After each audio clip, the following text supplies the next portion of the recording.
But several years went by, and she was caught up with her own life. And she did finally hear from Mr. Wordsworth, saying that he hadn't heard from her for a while. So she wanted him to know exactly what she was doing in those years.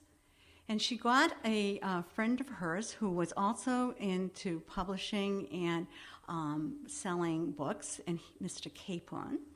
And Mr. Capon was going to England to do some work there, and he managed to tell Elizabeth that he would indeed bring her letter over.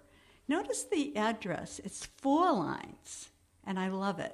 Rydal Mount, near Grasmere.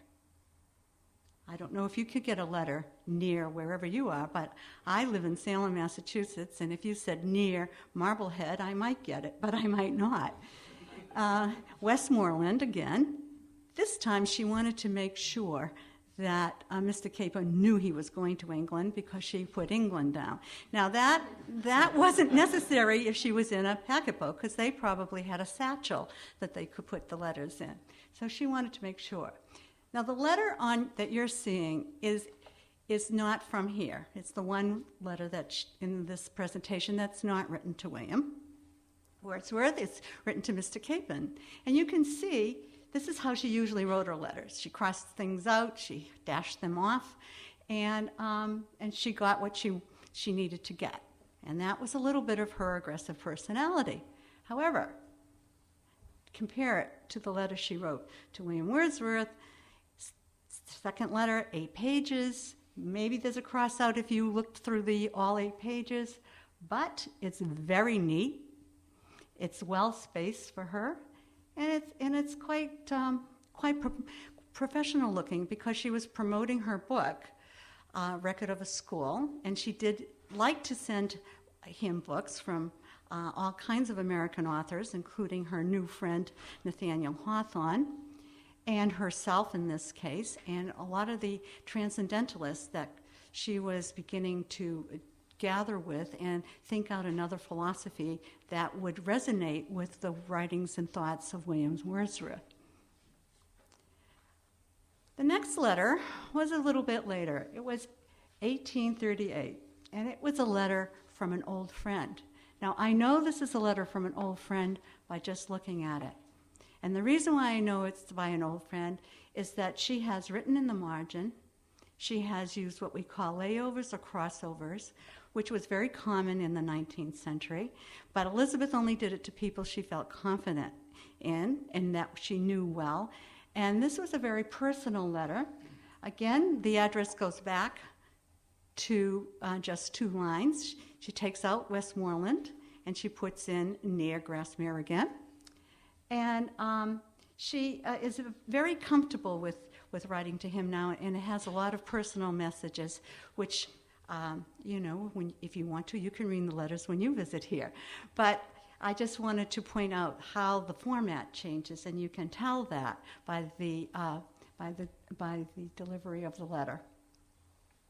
Here is another letter. Now she is deciding, she's been teaching for a while, and she has decided that she wants to switch professions, and she's gotten really involved with the Transcendentalists, and she wants to open a bookstore and a publishing house, much like Mr. Capon had. And so she does that, and she's preparing for it, and this is her letter that is telling Mr.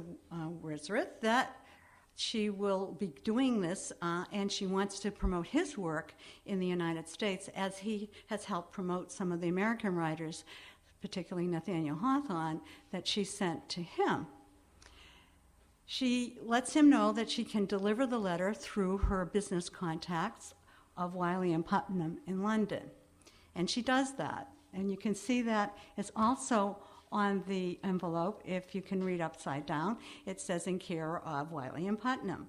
Now, the problem with this letter, and I like to think Mr. Wordsworth was so excited about getting it that he just ripped the seal off and ripped the middle of the letter out. But it's been a little bit of a challenge for those of us who are transcribing this letter to know what was in the middle and to know what was on the margins, because she's now writing to the end of the page so she can get every word in. And that's what it looks like on all the 4 pages.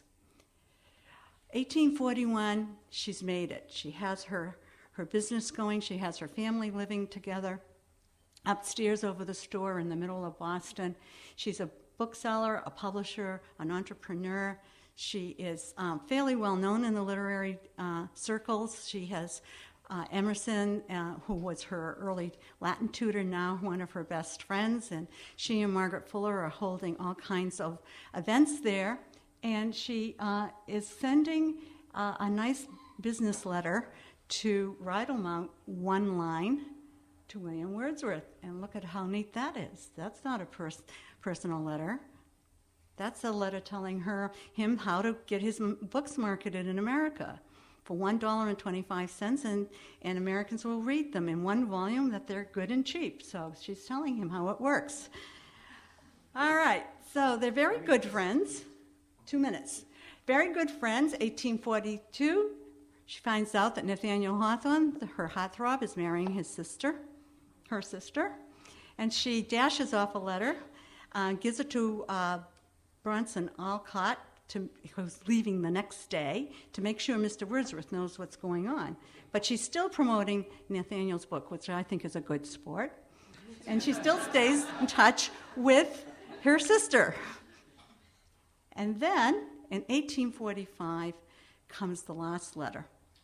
And this is an interesting letter and my challenging letter, and maybe some of you can help me. I love this letter because she goes back to her friendly style. She mailed it. There's some tears, which we can work around.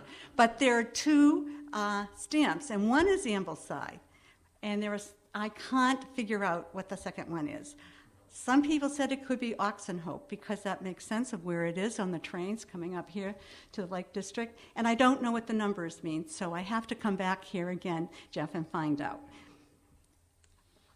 Outcomes of this research, you can read them yourselves, but I wanted to show both sides of her insecurity and her aggressiveness.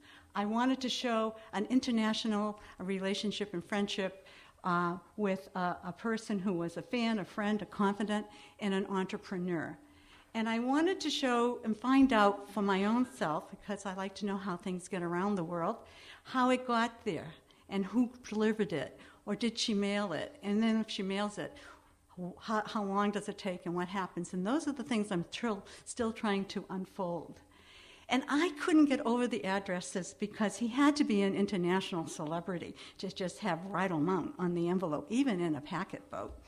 And lastly, I was so grateful to William Wordsworth because he had the insight and the honesty to save her letters. Many letters are destroyed that she has written, particularly to Nathaniel Hawthorne, and saved them for people like me to tell you about today. Thank you very much.